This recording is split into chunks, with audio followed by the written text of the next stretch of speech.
ভুল পথে গেলে তার পরিণতি কি হয় এই শিক্ষা নেয়ার জন্যই গুম খুনের বিচার হওয়া জরুরি এ মন্তব্য করেছেন জামাতের আমির ডাক্তার শফিকুর রহমান। সরকারি জুবিলি উচ্চ বিদ্যালয়ের মাঠে সুনামগঞ্জ জেলা জামাতের কর্মী সমাবেশে তিনি এসব কথা বলেন জামাত অগ্রাধিকারের ভিত্তিতে গুম খুনের বিচার চায়।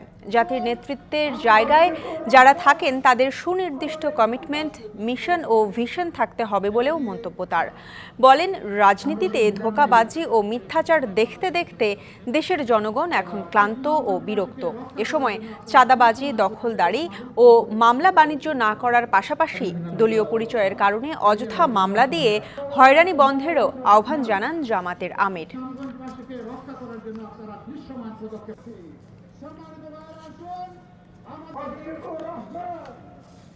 সমাজে যারা মানুষ খুন করেছে তাদের অবশ্যই বিচার হতে হবে। গণহত্যা, মানবতার বিচার হতে হবে এবং যাদেরকে গুম করা হয়েছিল এবং এখনো গুম করে রাখা হয়েছে, এই দুটি অপরাধের অবশ্যই বিচার হওয়া লাগবে। বাকিগুলোর বিচার আস্তে আস্তে হোক, আমাদের আপত্তি নেই, কিন্তু অগ্রাধিকার দিয়ে এই দুইটার বিচার করা লাগবে।